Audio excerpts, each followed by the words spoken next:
All right, looks like we are recording. Apologies, ladies. I'm having some technical difficulties getting my camera and my mic on, but whatever. We're just going to move forward because Carla's the star of the show today anyway. So today, all about pick your perfect side hustle. I've been sending you guys so many emails because the time with Carla is so precious because she is so smart. She's like the smartest person that I know, and I'm pretty smart, so she's pretty smart.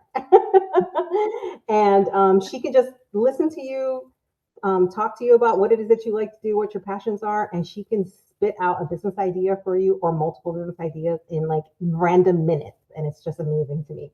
So you two are so lucky that you get her full on. I'm thinking maybe a couple of you might be joining later, but hey, we can start with either one of you, whoever want to fight for the first spot. But we have plenty of time. So who wants to go first? Melissa 1 or Melissa 2? I'll go. All right, go ahead. I'm gonna go on mute. So I'm kind of already technically in a side hustle, although it's become my full-time thing because I got laid off last year. So I started my own consulting gig. I have my LLC and everything set up, and I'm working with clients now. But I want to be able to do more at the beginning of the year because I have a podcast that I started in February. I had this idea like in the summer. I was like, oh, we can start selling merch, right? Got into the whole design phase, got everything figured out. But when it comes to like figuring out supply to sell stuff, like that is all super complicated. And I've seen a lot of people that put out guides on easy side hustles to put together, like create a template here, do this there. And I just get really overwhelmed with not the creative part of it, but the business setup side of it and actually getting it out there to sell it for people to either download or purchase and like what makes sense because there's so many different things that you can create. It's like information overload. And I think that's been the most difficult part for me. And I think that a lot of folks that want to try to do some side hustle kind of fall into. And I'm just curious, like, what your advice is there. So who's your niche? Like, what's your client? What's your original business? So my current business that I actually work with clients on right now, I do implementation and operations, like project management. But I also now, because of one of my current clients, I've now bridged into sales and marketing, and I'm building Canva templates and Canva marketing work that's being put out there that I'm going to add to my portfolio because I can show that I can work in Canva for small businesses that don't have anything. It's a great resource. And then my podcast is a mental health podcast. It's a conversational mental health podcast. Two friends sit down and talk about different life situations and just kind of how we navigate it through mental health. And what's the merch side of it? So the merch was going to mostly be t-shirts. And then I've been looking at possibly having some of our catchphrases and just different like statements that resonated well with people and put those into prints. Is that specifically for the podcast side or for the LLC side? Specifically for the podcast. So the podcast is within the LLC. It's not its own thing. I don't run it as a DBA. I just have it basically as a project under the LLC. Didn't want to have to deal with all the extra sub LLC or DBA to go along with it because I also just can't afford that right now. So it's all part of the same thing. Okay. So number one, merch is not a side hustle. Merch is back-end monetization of your brand. So okay. I would never go into a business where my job is to sell merch, for example, as a side hustle. That would be like a really good monetization of the portfolio or the amount of clients that you already have. So how many listeners do you have or subscribers to your podcast? So we're fluctuating right now. Actual subscribers, we're I think at around like 200. We're still really fresh. Like we just started a couple of months ago. But I'm proud of those 200. So I'm not going to downplay it either. No, that's great. But also think about it like, so you have 200 subscribers and before you monetize something, you need to have a brand, right? People pay for proximity or they pay for product or they pay for both. You only get proximity if you have content out there, right? Mm-hmm. For example, like if there's somebody that you look up to on like social media or maybe somebody that you follow, if they put something out, you're like, oh, I want to get that. I want to support them, right? Just because I love them, because I want proximity to them, or I want to support their cause, right? That's Okay. what your number one job is to do, is to build proximity first through your branding. Branding is just an association that people have with you. So if your podcast is mental health, what is the feeling you want them to get when they listen to your podcast, for example? Gotcha. So on our end, it's a mix of feeling comfortable and also feeling seen. That's a lot of what folks kind of come to us with. They're like, I feel like when I listen to your podcast, I'm sitting in the room with you and I'm just kind of hanging out on the couch and we're all just kind of chatting. And you guys touch on things that I think of in my head, but I never really say out loud. And you're actually saying it out loud. Okay. The only way I could see this working with 200 subscribers and being fresh and starting and kind of falling into your brand and getting those positive associations is through identity and like loyalty. Mhm. So if, for example, when you say 200 subscribers, are they engaged subscribers, or are they just like one off when you track your data? How Mhm. engaged are they? Like, are they all listening? Are they all engaging? Or is it like 200 subscribed, but like 5 people listen? I would probably say we're consistently getting about between anywhere from 50 to 125 that regularly listen on a regular basis. Um, and also pay attention to the Instagram. Although on the Instagram, we don't have as many of the followers that we actually get that consistently come through on the analytics. Okay. And so the purpose of merch is what in your idea for when you think of a side hustle? Is it just extra monetization, or is that something that's going to lead to something else? Like what is So what's your different specifically for the podcast, yeah, specifically for the podcast, it was just a way to just kind of drive in monetization. And I was just trying to start playing around with it. But when the Shopify kind of concept got a little bit too complicated, figuring out Nexus regions and how to get it all shipped out, along with actually starting with paying clients for the project work that I do. I just put it on the back burner and didn't touch it. But recently, the idea of trying to figure out passive income came back into play. And it doesn't have to be that. That was me just kind of putting forth, this is something that I was thinking about and was trying, but it didn't work. Really, I'm open to learning, like, how do you help individuals actually figure out what's a side hustle that they can do that actually makes money? Yeah, it depends on you. So if you want money, you sell services, right? If you want identity, you sell merch. You don't want to confuse the two. And Oh, I so hadn't thought of it that way. yeah, so that's why they buy merch. That's why it's called merch, right? Because they want to represent the brand. Like they want people to Mhm. see it. They want to show it off. And so, that's why people buy Gucci, right? And they wear the stuff, and you can tell the brand identity. They want to be associated. Brand is an association.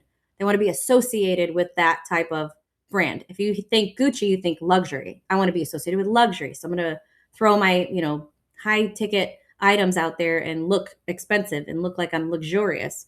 If I want to wear Mhm. my Lululemons, then that's going to be a different identity that I'm trying to be loyal to, or I want people to identify me as. So when you're starting a podcast, my number one pick for you would be focus on volume. You need more volume and you need more subscribers before you can test that out. Once you have product market fit, or you have a proven thing, there's a demand for it, then you can Mhm. monetize. And that's the Okay, thing. that's People fair. want to monetize right away. And I really don't know if you have it yet. I would wait until you maybe like 1,000 subscribers. And then, now you have a proven, tried and tested all your content. You've already collected all the data, which ones perform best, make more of those and iterate on that. Right. And once you have like a solid base, like let's say I'm just throwing a number, let's say 1,000, and it's solid, like they're all engaged. Now you have a test bed of a true brand where people are literally coming for you. They're coming for proximity to you, to listen to you. You have like actual loyal followers that are highly engaged. Now you can sell them identity. Okay, now you can sell them a mug, right, that has your podcast on it, and they love it, so they want to use it every day and show it off, or they want to buy the T-shirt Mhm. that says the podcast or has the logo or your phrase or something like that on it. Otherwise, another way, if you just want to sell products as just another side hustle, you can always just do that anytime. You can just do print on demand. And so that's another business model, is print on demand. So you throw up a website, whether it's on Shopify or if you're hosting it on a platform like Amazon Merch, or if you want to sell on places like Etsy or any marketplace, then you would just set up your shop, and then you would sell products on demand. So you would have no supply, you wouldn't have boxes of stuff, you wouldn't have to press it yourself. And when a customer purchased it, then you fulfill the order. And then that's how you would have that business. That would be completely separate from your podcast right now. I would wait and build this model out first and make sure it's proven and good, and you have a good following and high engagement, and then try to monetize it after that. Yeah, no, that's fair. And the POD I've done before. I actually did it during COVID, like a lot of people did, because people Yeah. needed to find something to not only occupy their brains, but try to bring in cash. It did Yeah. okay for a couple of months, but decided to just drop it. I think it's still live on Etsy, but since they don't charge you for keeping it there, it's just there. So I think more kind of understanding when you say services, and I think this would probably benefit Melissa and Nanya, how do we figure out from what we do, what are additional services that we could market ourselves for? So what are your top services that you provide right Implementation, setup, operations, like review and identification, and small project management. And right now I'm working with 2 clients. One, I'm specifically working on like a systems implementation, and I'm not only project managing that, I'm also actually programming it and building it. That's my new client that just started. And then the other one is an IT firm, and I do so much for him. I'm now involved in sales. I'm building marketing collateral, as well as managing live client projects. And so I just want to ask this question before I think of other ideas, but are you charging enough right now? In my opinion, absolutely not. But because I'm in a position where it's like I just need to make money, like I've been taking a much lower hourly rate than I wanted. My tech clients at $40 an hour, the marketing, not the marketing, but the implementation clients at $50 an hour. Definitely in future I want to do more, but it was tough to get them at the rate that I know I'm worth. And I don't know if that was a me thing or just their budget, and because I was desperate for work, like I took it. So I think that's the first problem, right? You need to raise your prices, because you shouldn't feel the need to have to just come up with more services, right? You can just sell your services that you're already proven to sell Mhm. and raise your prices. You could so you said your target market are small businesses? Is that who you said? I've been doing small businesses and like early tech is who I've worked with so far. Is there a reason why you're targeting them? My background. So I've been in startup in tech for about on and off about 12 years. And I've been doing project management operations for just about as long. And the different companies that I've worked at have been anywhere from pre-revenue, which was this summer, to Series B getting bought out by Cisco Foods. Okay. So again, my question would be, why are you targeting the small guys when you could be targeting the big guys with all of your expertise and all of your years of training and your experience? Why not target those who can pay and afford more? I don't know. I guess I never thought to. Yeah. So if you're like, oh, I can't raise my prices because these are startups, or right, or they're pre-seed or whatever the lower level that they're hurting on money. You can't make money if you're targeting people who don't have money. Yeah. You need to target people who can pay it. You need to target you always get headaches when you have people who charge like low prices, right? So like if I book a client for $25 an hour or $40 an hour, then I'm going to deal with $40 an hour problems, with $40 an hour complaints. But if you're targeting someone and you're saying, I can do this, I'll give you, 8 hours and I charge $5,000, that person's like, okay, where do I sign? How do I send you the money? They're like, where's the proposal? Like, let's just get this going. That's the type of customer you want, because they're the ones who don't ask questions. They already trust you. You have a service. You already have shown that you have a proven track record. So you need to give yourself more credit, and you need to charge prices that are worth your time. The way you determine your price is how much money do you want to make a month? And then you work backwards to remove your costs, your expenses, your subscriptions, remove your bills, your rent, your utilities, all of your expenses, your personal expenses, your living expenses for the month, and whatever's left over, that's your profit. That's how much you want to take home. So start there. I think you need to switch niches to, instead of small business and early tech, I think you need to be like established founders and established companies and go from there. And then you can easily raise your prices by like 20,000 times because you're doing the No, that's work. fair. You're doing the work, right? Like $40, $50 an hour, you're worth more than $40, $50 an hour. So, and just alone with the amount of time you've been in that, you've seen it all, you've done it all, you have really good experience, you have a proven track record. If you were brand new and starting, absolutely charge $40, $50 an hour because you have to get your name out there. You have to build, you need testimonials, you're starting from scratch, but you're not. So don't charge those prices is my recommendation. Target a more expensive market that's willing to pay for solutions, right? Because the wealthy people pay for time. Poor people pay for a product or for a thing, something that like a liability. You want people who are willing to pay for assets.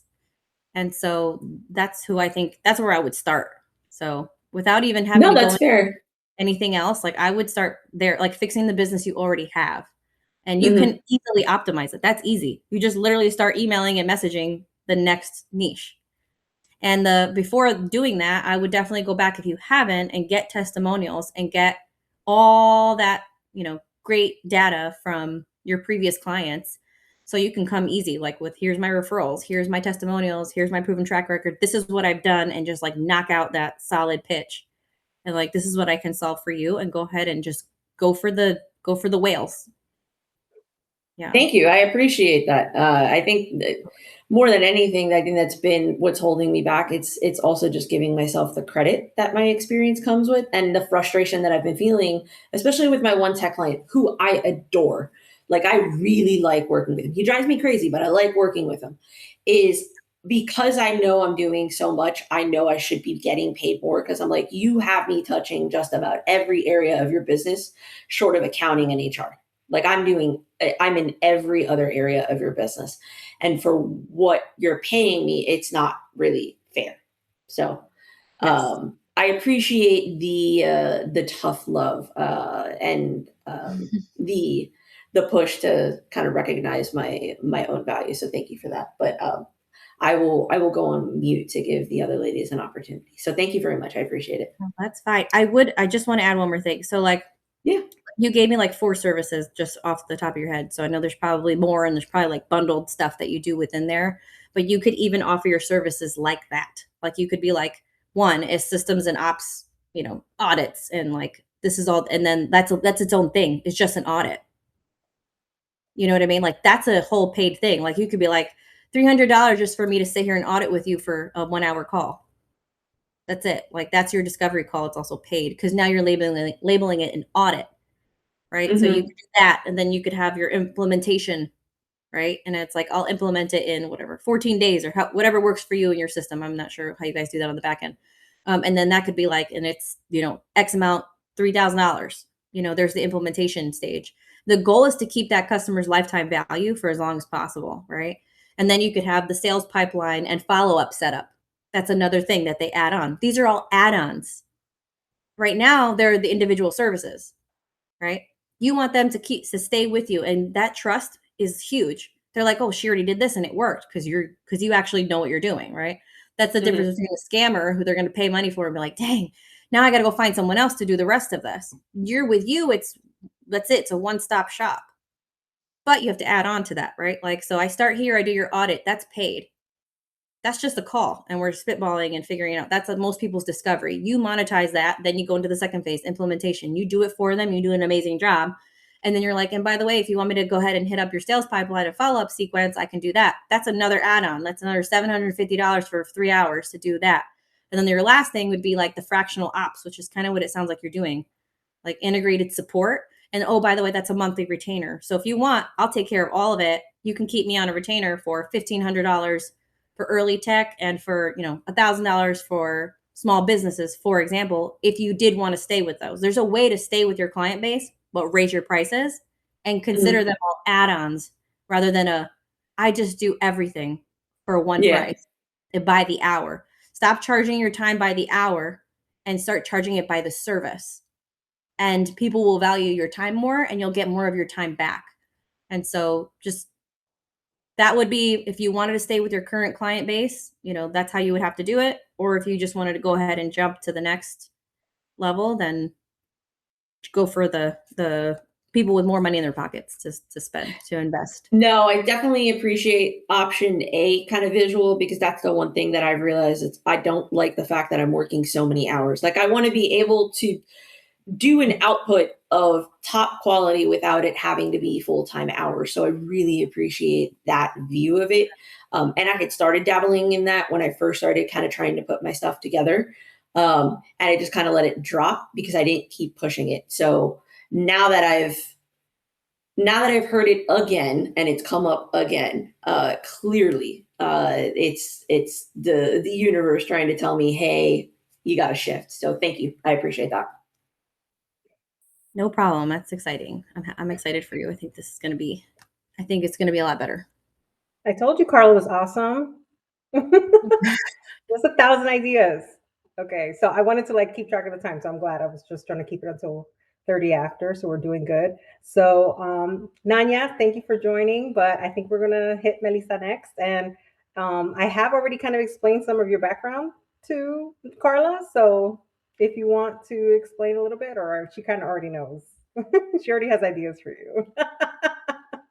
Then I'll just listen to what she has to say. No, I want to hear from you. I want to hear just a quick wave top. This is what I'm interested in doing, because it could be different, right, than what you already do. And then what's your goal? Well, my experience is 23 years in a salon as a makeup artist and an esthetician. I've currently been on a year break. And I'm looking for work. I'm very flexible and open to new ideas. So I feel like I have open horizons. I don't have to do makeup. I could do something else. So really any suggestions are helpful.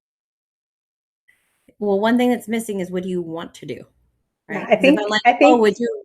Yeah, go ahead. She's not, the important parts is that she wants to work from home and she wants to have some kind of a remote job where she can stay home. And I keep trying to tell her, you need to have some kind of skill that people want for you to be able to work from home. And I think that's the key component that we're missing here, is that she wants the comfort, the flexibility of the schedule, and something that she can, do from home.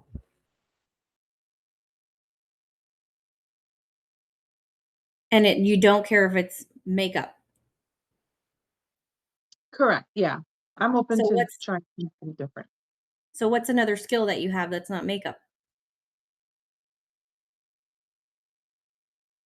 I don't know. I wouldn't know what to say. Are you good on computers? Are you good at talking? What about something that you can't shut up about? If someone's like, if I was describing you, this girl could not stop. She could talk forever about this and never get tired. Do you have a topic like that? No. Okay, so I know what she's good at. Okay. She's good at organizing events. She's done that millions of times. She's good at planning. She's good at executing. She's good at decorating, making things look very nice. She's good at helping other people get through their own clutter and mess, and organizing them. She's good at all those things. She has a lot of good organizational skills, in the home, that a lot of people don't have time for, that a lot of times they wish they could, give it to someone else to do. So she's good at a lot of things. Have you ever thought of beauty industry consulting? Meaning what? I was literally thinking of that too when she first said what she did. That's what I thought of too. Yeah. So for example, I want to open a salon, and I need menu pricing help. I need client retention ideas. I need upsell systems for my clients, and I'm opening a salon. I need service flow improvements, like, oh, if I sell my customer this, like what else additionally can I upsell her on? Or new estheticians, like, can you, dial them in and train them for me for my salon? Because I don't want to have to do that, because maybe I'm a hairstylist, but I own a salon with estheticians, and maybe I don't want to have to deal with that on the side. Or targeting salon owners in general, just to help organize it and be a manager to help do that. You can do that remotely. Those would be calls. And that's easily like a $600 to $800 package for services like that. And Yeah. you can charge like $125 an hour if you wanted to do an hourly rate, but it's remote, it's flexible, and it's very high leverage. And you can leverage, hey, 23 years in a salon experience. I've seen it all. I've done it all. I've seen all the different models. I know what works, what sells, what price points are. Like, that's valuable. And for someone maybe who's owning a hair salon and wants to branch out and have other, professionals in their salon, like, that would be very valuable. And it wouldn't be a huge time commitment, because again, you're getting a high rate for 1 hour block. So you could sell your time there if it's something that you don't want to have to spend all of your time doing. And, you're just kind of trying to get a side income, like a side hustle, right? It's the whole point. That's Yeah, just and then she's also kind of helped in that front end of the salon where like people are coming and going. I mean, like she's worked with the receptionist and she's worked on the back end with like the you make like what are those things called? Like a display, like so that you can like sell more product, and like what's the good way to like market that to people, and like she's done all that stuff. How But about didn't get like paid for it. oh, another thing is like online makeup lessons. Like, you can do Mhm. parties, you could do groups. So like girl parties, right? Like bridal parties, like, oh, if you guys want to try this style of makeup, like people would pay for that, for the different styles. Like, you could do it on yourself. You could do it on, have a buddy, have like 3 buddies come in and like just hang out with them and be like, "Hey, I'm gonna do your makeup for this thing." And people do charge, or they will pay a good price for like a group lesson. And it's a fun little party thing, right? Like, that they can have. Maybe it's like their bachelorette party. I don't know. It's just girl parties. That sounds Um, so fun. I would do that. Galentine's Day, like, they have all like the girl stuff. Like, they have so many things that they would want that for. Divorce parties. They have all sorts of stuff, like just parties and gigs you can do. Professional makeup looks, everyday makeup. Like, you can just have would pay to do group sessions because it would be fun. Um, She also has a niche with like older women and doing makeup on an older skin, and women who don't want all that contour and all this extra stuff that you see on social media that the young people are doing. Like older women don't want that. So she yes, has a really good niche there. that was my next one. I was going to say, like, remote beauty coach for like mature skin women, like 35 and up, put 45, whatever the group age you particularly work with. Like, that's huge. I know that people do like monthly calls. They'll do like routine updates, or maybe they're trying like a new medicine and it's drying out their skin. Like, I know people that go through that, like people with health issues that take all sorts of medications and they have skin rashes and da da da. How do you do that? Like, I have textured skin. How do I fix that? Like, there's such a huge need for remote beauty coaches. And it's, you know, relationship based, like, right, like you establish these like relationships with people over time. It's something that you can even do a subscription for, or you can even have like the one time, like, hormonal aging skin product confusion. I damaged my skin because I did this treatment, like, like those kinds of people, like, you could actually help them. And there's people who make billions off of the beauty industry, and they don't actually help anyone. They just sell products. But you could be the one who's actually helping people, right? People with cancer that have infusions and have a lot of skin issues. My sister's one of those people. She like felt like she couldn't ever wear makeup ever again because all the chemo and all the stuff was like damaging her skin. And she's like, but I really want to look cute, you know? So like, you could probably help with something like that. And that would be pretty cool. As just like a personal experience, right? Like, you feel good doing it too. Mhm. And then also, I don't know if do you also just do like skincare, like consults? Like, would that be something that you would be interested in too? I know, like, for example, me, like, I don't know how to do makeup. I've just been experimenting the last couple of years, like, how to do it. But I would love to know, like, what am I supposed to put on my skin? And like, what do I do when it's the winter? And what do I do when it's the summer? And yeah, there's like free YouTube channels out there with like dermatologists and stuff, but it's like, it's not personalized. So people would 100% pay for personalized, like virtual skincare consultations. And that's what I think is the best option, is start with skincare and then sell them the makeup after, right? Like to keep them on for lifetime value. Again, we want to squeeze out as much lifetime value as we want. We want recurring customers. Like that could be it. And if you have, all the 23 years of experience, like who better to do that, right? Like a session could just be, you could be like 3 sessions for $300. It could just be like a nice recurring. So you're guaranteed to have 2 more visits because they paid for it. You lock them in for 2 more sessions. You get a chance to be in front of them and help them. And now, you know what they say when you're doing dating is that if you take somebody to 3 different locations on the first date, they feel like they have a more of a bond experience with you because you took them to 3 different locations and their memory is able to capture you over like a long period of time. They feel like they've known you longer.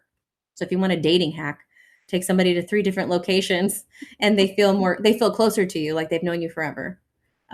And so when you can do the same thing with marketing yourself. So like I have a entrepreneurial sprint that's 3 times. You pay once and I meet with you 3 times. You've already paid, so you might as well still meet me.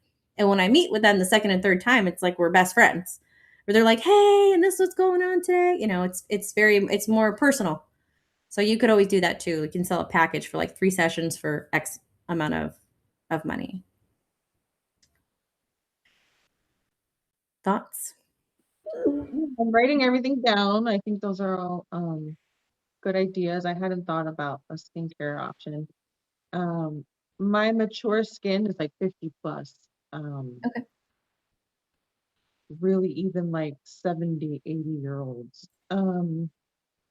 That could also even blend in, and Carla, correct me if I'm wrong, that could also open up an opportunity like teaching caregivers how to be able to do it for individuals that are, in medical states that they can't do it for themselves. So, like folks that are in wheelchairs and don't have access to their arms, so maybe a caregiver might be able to do it for them. Things like that would also lend itself, or like husbands that want to still be able to do things for their wives. I've seen the videos all the time. The husband will go into a salon and the salon will give him like a week's worth of classes and they will teach him how to style her hair. They will teach him how to do her makeup. And that's a super nice service, especially if like you cater it and you do the specific events, like husbands learn how to do something nice for your wife or whatever, right? Especially for the older generation, could be an option. That's a beautiful gift. Mhm. Oh, If my only husband more did that men for would me. do it, right?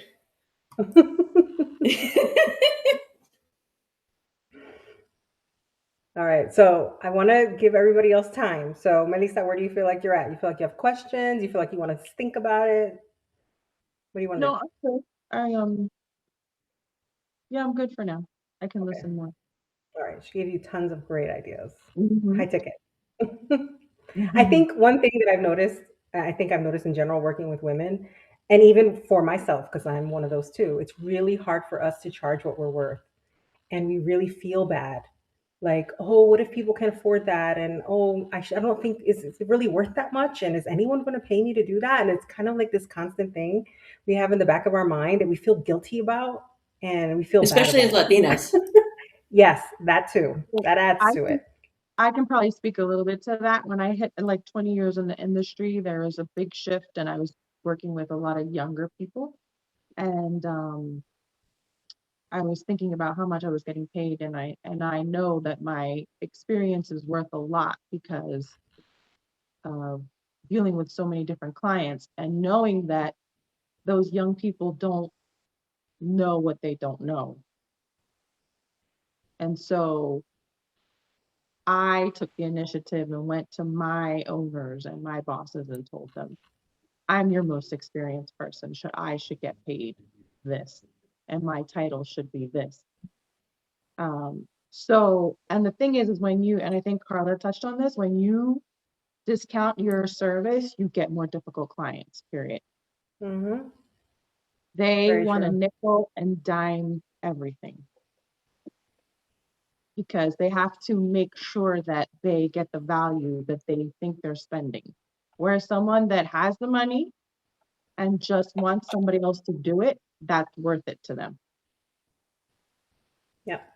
Very true. So I do not discount my prices, even when people come to me. There's plenty of people I will not work with because I know they can't afford it. That's what we're talking about. Oh, rats. Never mind. I'm not going to book you. No, I'm just kidding. charge her double. Charge her I'm double. not She can 50 afford plus. it. Hey. And a friend booked me once and she asked me what my prices were, and I said, these are my prices. But because you're a friend, I'm willing to work with you. And her response was, I know you're worth it. That's right. So she I think it's worse. I think you should pay your friends more, and I think you should pay them better than anyone else because you value them. I mean, or don't ask for a discount. I never ask a friend for a discount. I say I know what you're worth, and I'll like, I'm not gonna downplay you. I also don't like ask friends for free advice. If they say, if you ever have any questions, I'm happy to answer them. That's one thing. But another thing is, hey, I know you do this. Can we chat one day about this? Like that's downplaying. That's not fair to them as a business. Yeah, trying to get free labor. All right, so we've got about 15 minutes left. So I wanted to make sure, Chiamaka, I know you joined earlier and then you dropped off, and I know you were interested in the call. And Nanya, I didn't know if you specifically had a question, so I wanted to make sure if you were just hanging out or did you have a question so we can manage the time better. Hey, I have a question. Thanks for having this session. So I have a lot of different interests, a lot of different, like very, very potentially monetizable skills, and my challenge is which to focus on. So my background professionally, project management, consulting. And so when you're talking about the consulting area, I was like, oh, I have some skills I could probably do things with, and I do some already with teaching courses, but I don't know if I'm passionate about it. I'm more passionate about the beauty industry. So when you talk about the beauty industry consulting, that actually, for me, takes my passion for the beauty industry with my consulting experience, and I kind of want to get into that. But then I feel like I don't necessarily have the credibility in that area because I haven't worked in a salon. I don't have that experience to sell. But again, those are just two of the things that I have dabbled in, and I find myself going in lots of different directions and not being focused. So how do I determine where to really focus? Because I think that will be the differentiator in actually like building something, is really just picking something, focusing on it, building it up. But I find myself being pulled in so many different directions. So that's my question. Thank you. Well, you had to give me the tough one, didn't you? Okay, so this is very common, of course. Like, it's very common and to have multi-interested people, right? That I come across with, because I'm one of those people, like, I'm interested in a lot of different things, but I have a rule for myself where I only will do 3 things. So, but that's just how my schedule works, right? So if I hear what you're asking, it's what do I like most? Right? Because you're interested in something else, but that's not necessarily something you have credibility in. And I think what you should be asking is, what can I sell fastest with the least friction? And I guess my goal, or what I'm trying to find out is, what is your goal? Is it like, did you want more freedom? Do you just want to do something different, like a career change? Before I kind of go down what you should do, I'm just curious, like, what's your end goal? Is it more time freedom? What is it? It's more time freedom, but also more money. Like, if I get straight to it, is what's marketable? What can I build consistent? I don't want to do something for 5 years before I start to make profit, because again, this is like a side hustle. I have my 9 to 5. Do I love it all the time? No, but it pays me. So I'm motivated to keep going. So I'm also feeling like with a side business, I could do things. Like I said, I really love makeup, but I know, like, to get to the level that I would want in that industry probably would take a lot of time, and I wouldn't make the money that I want. And that's not motivation enough for me. So is your current job, is that the consulting, and or is that your side hustle? Yeah, it's project management, Oh, that's your consulting. current. Okay, got it. that's my current job. So the rule that I tell everybody who's Welcome to the multi-interested, team. the rule that I tell everybody who's multi-interested is, use what you're credible in to fund what you're passionate about. That's like what I tell everybody when they're like, "What? I still have a job, but I want to switch to this because this is what I'm actually interested in." But again, I have no credibility, or like I'm starting from scratch here. Well, you have to fund it somehow, right? Like you can't just you have to bootstrap it. You got to start it from scratch. So again, use what you're credible in to fund what you're passionate about. And that removes the pressure of like, I have to do this now. It doesn't become like your side hustle is not a thing where you feel pressure. Now it's fun. You can play with it. You can learn. You can take classes. You can hire Melissa to teach you. You can, you see what I mean? Like you can network. You can get into these groups. You can go to events. You can sign up for a course. But use the thing that, maybe you're not the best thing that you love to fund that dream so that you can build a life you don't want to escape from. And then you just can enjoy it, right? So yes, I would 100% stay in that job and build this out. So what are the steps to becoming in the beauty industry? I don't know. Clearly have no idea. So what would that be? Would that be taking a course? I don't know. Melissa could probably answer this. Go to, beauty school, whatever it is, that maybe just watch more about it and talk to people who do it to see if it's even something you love is kind of another initial step. So it's really cool that she's in here because you can just be like, what do you hate the most about that job? And just know it up front. You've been doing it for so long. What are the pros and cons? And I'm sure she'll be honest because she's been doing it for so long. Oh, I actually feel like I've done a little bit of that homework. Like I've taken Okay. classes, I've talked to people, and I did Yeah. kind of come to the conclusion, like, I love it, but I don't want to be a makeup artist. That's clear, which is why I was Okay. like, well, maybe I can take my consulting to people in that industry. So I get to be around it and Oh, I I see. understand the language. I am passionate. I have that interest there, but I'm using my more logical, strategic skills. But again, because I haven't built a business there, it's me being able to position myself as someone who can give you guidance in that area. And I've thought about maybe I should partner with someone. Maybe I need to, I just don't know. I've thought about different things, but again, it's like I keep getting, maybe I just don't believe in it enough to sell it. And I know that that's a big part of sales. It's like you have to believe in what you're selling. So maybe I don't believe enough in my ability to help people in that space. And I need So to if build you're that. I totally get it. And so just remember, this is a side hustle. Okay. So you don't need to pick forever, right? You don't have to pick the thing that's forever. You're just picking the for now. So like, don't put so much pressure, like, oh, if I make the wrong step, or maybe I'm not in it. Oh, don't second guess yourself. Like if you're just interested in it, just and like jump into the world of beauty, like dive in, whatever that looks like. So what do people do? What do they do? Do they have shows? Like, what do they do? I'm not sure what beauty people do. Can you like get around it? Can you make more friends in that industry? Are there beauty trainers or workshops that they do?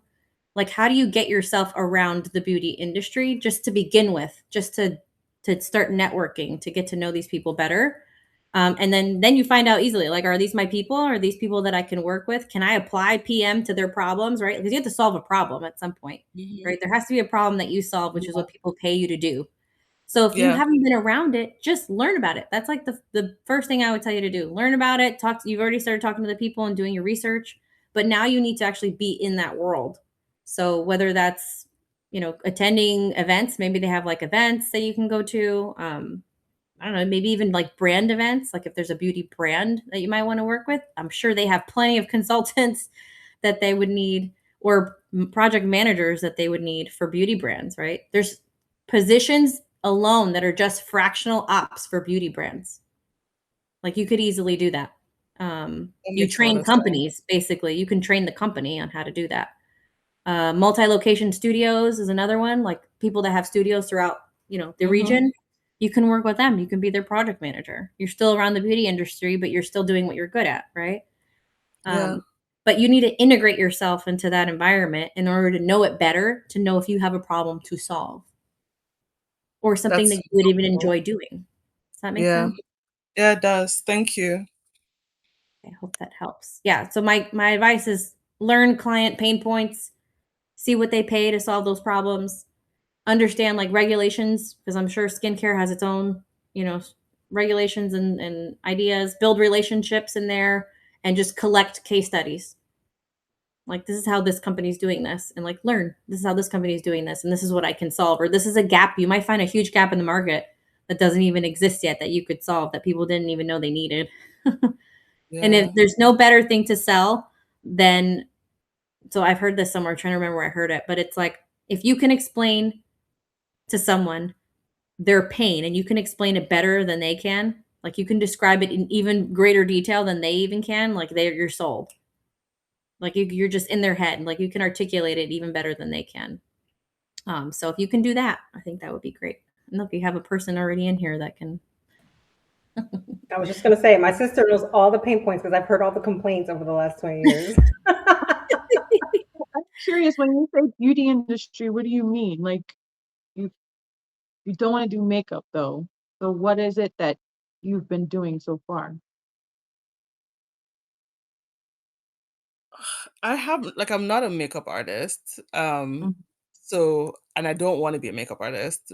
I just mhm, enjoy, like, if you look at my YouTube, what I watch is makeup tutorials all day, product reviews. Like mhm, I am mhm, that person who knows about all the different products, hair, mhm, makeup, skincare, all of the above, lashes, nails. Like I don't do that, but I know a lot about what's happening in the industry.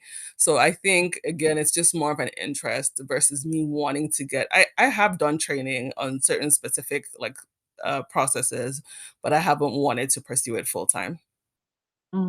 Yeah, so there's like a whole big like, once Instagram hit and social media hit, then it was a big pivot in the industry where it wasn't just a service, it was products, Mm, products on top of products. So there's a whole generation of artists that came after me that are just product obsessed. And so that, if you like that, that's a big thing on YouTube, just people giving their opinions on different products and what they like and don't like. I mean, as me looking at jobs lately, I went online looking for remote jobs. Elf has like a ton of openings in different positions. So I would like to work for a makeup company because I think that I would still be able to be like have my hands in things that I find interesting, but still have like a 9 to 5 remote kind of thing. So I think that's pretty broad. Like it just depends on what you want to do with it. You don't want to be service based. You just have a lot of interest yeah. in it. Yeah. So we only have about 5 minutes left. So I know I wanted to give Chiamaka a chance to even like present her question. If I see you haven't been able to come off mute, I don't know if you're somewhere at work or you can't come off mute, but I just wanted to at least give you a chance for the last 5 minutes. I'm sorry. Yeah, I had to. Yeah, go ahead. Okay. Well, my question is, I really wanted to sit and listen because I think everyone here has maybe some kind of side thing. I don't. I don't have any side businesses, or I don't have any um, second jobs, and I think that's where I'm trying to find what I can do without That's what we're having here for. to without having to leave my house. And or I could leave my house. I mean, I just need something I can do that is consistent, but something on a part-time basis. Um, and just a little bit, just I'm gonna do this. I'm gonna throw um, Nania under the bus because I kind of met Vanessa through her.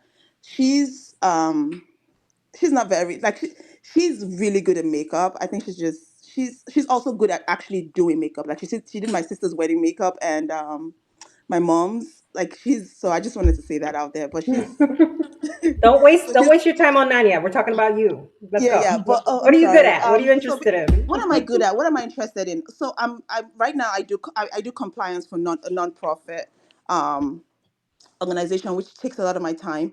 And I just feel like I need to make some more money. I think that's where I'm always going. That's my that's it's not I don't have any I'm interested in cook. I cook a lot or I Yeah. like creating dishes.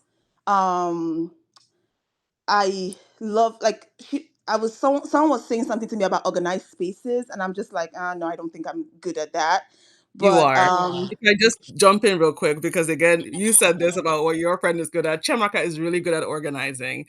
When I moved, she came over to where I lived and helped me pack. And she's very good at like making decisions quickly, like ruthless organizing and decluttering. She's that person. Like you said, cooking. Those are some of the things that I know for sure that she's good at.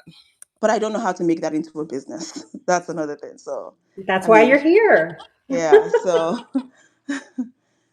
Okay, I so mean I that. only got cooking and cleaning dishes. What else what are you interested in doing? I think I don't know. Can I say that I don't know? I don't know. I'm really good. I'm very passionate about the job I do now, like compliance and regulations. I'm really good at that, but I don't know what else I'm good. I'm interested in doing. I know it's probably a weird question to. I mean, a weird answer to give, but I think that's the most So why honest not answer. turn that into consulting? Turn what into the compliance Yeah. or okay, maybe I don't know how to go about it. Then maybe that's the other thing. Then I should say. So would you, when you say that you're doing that right now, like the compliance Mhm. right now, can you explain a little bit more about what you do?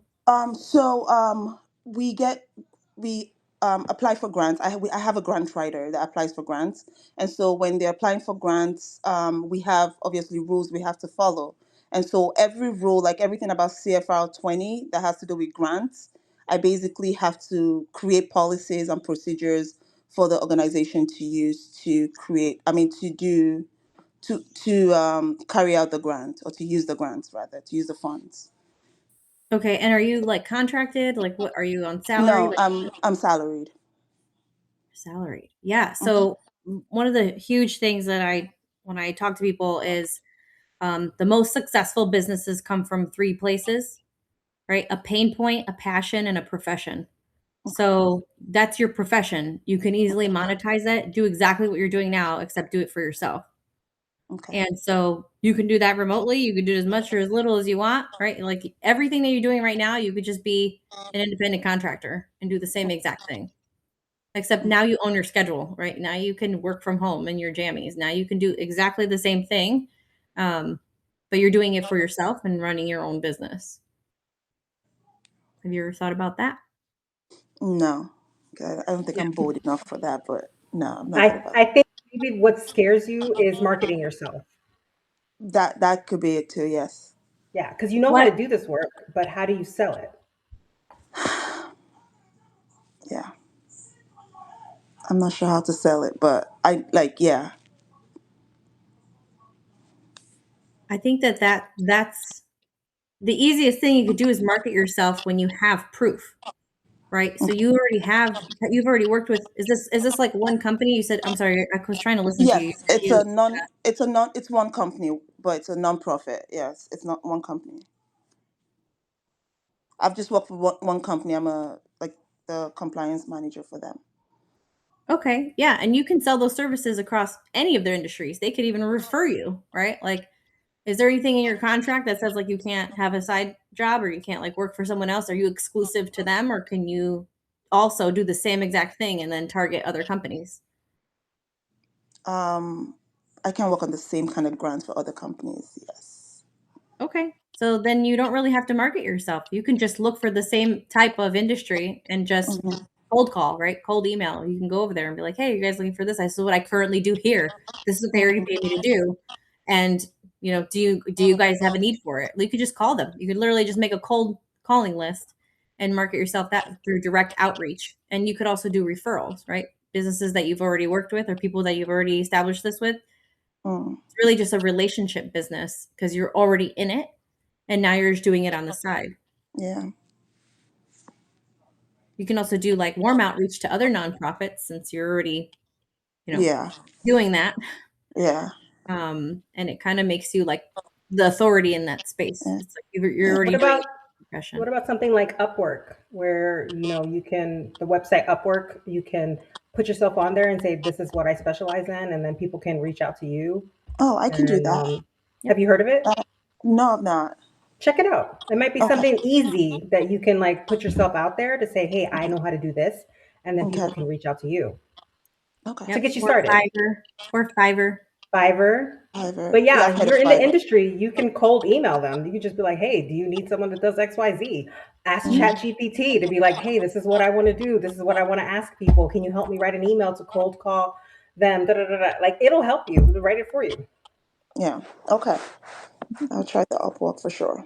So you got a couple options: Upwork, Fiverr, cold Yeah. emailing.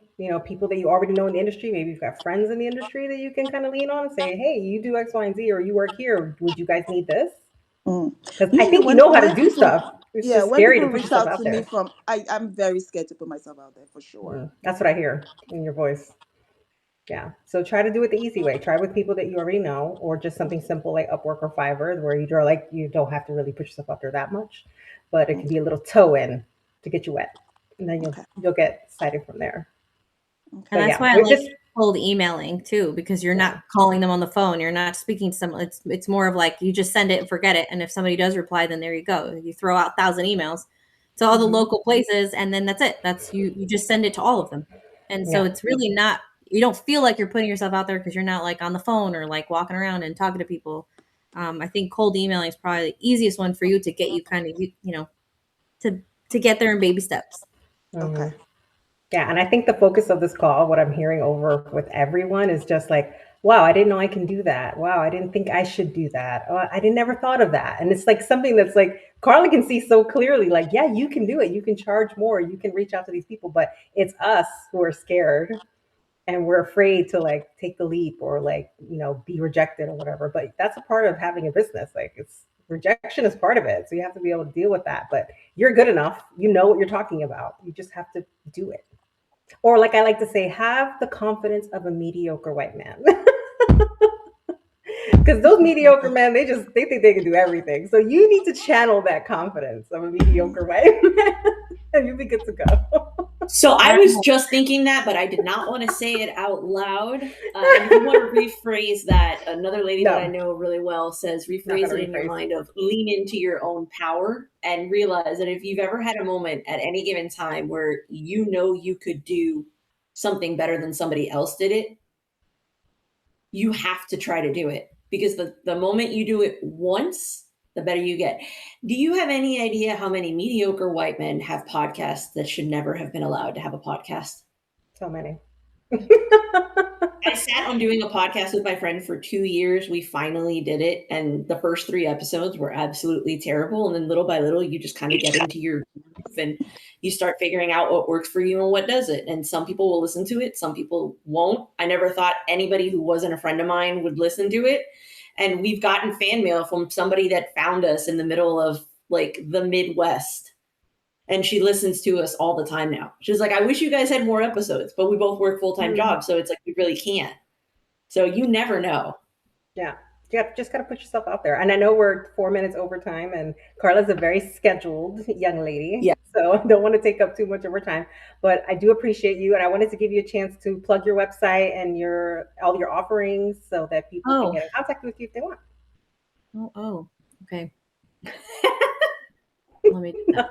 We were supposed to do this in the beginning, but my technical difficulties threw me off. So we're gonna do Okay. it now at the end. All right. Let me do it.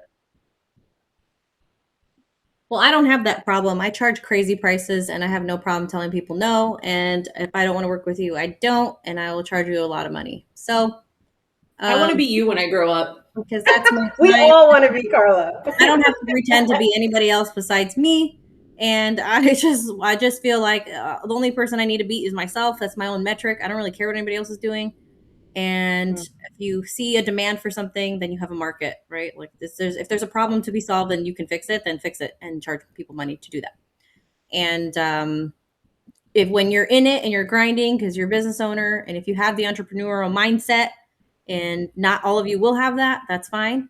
If you do have it, the only advice I would tell you is that if you don't do it, someone out there who's dumber than you and a worse person than you is already making 10 times more than you doing the same thing. So you might as well just do it and do it ugly and messy and just at least get it done, and do it scared if you're scared.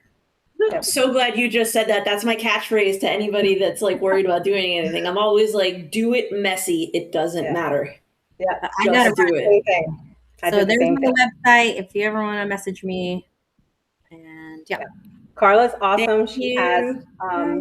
on Calendly on her website. You can book her if you want to have a consulting call just with her and talk about your ideas. If you already have a business and you're looking for some support, she also has a school community that she's starting in January called Founders Forge, same name.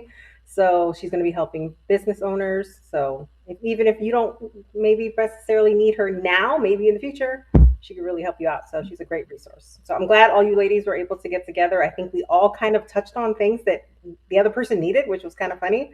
And we will be having another power chat in January, and it's going to be about decluttering and how we declutter our life and how that impacts our finances. So stay tuned for the emails about that one. And I'll be sending out updates in school. And obviously we have Glow Up Your Budget. So if you're not coming to Glow Up Your Budget, I'm actually changing it to Tuesday nights to see if maybe we can get more attendance on a Tuesday. I'll send out that change. And it's not just for budgeting, it's for investing, it's for real estate, it's for whatever problem you have. It's an hour to come fix it just like we did today. So I'm going to be sending out that email later on in the week. So I will talk to you guys on the next Power Chat. And thank you so much, Carla. You're the best. And thank you all ladies for joining. It was so much fun. Thank you both. Thank you. Everyone. Bye.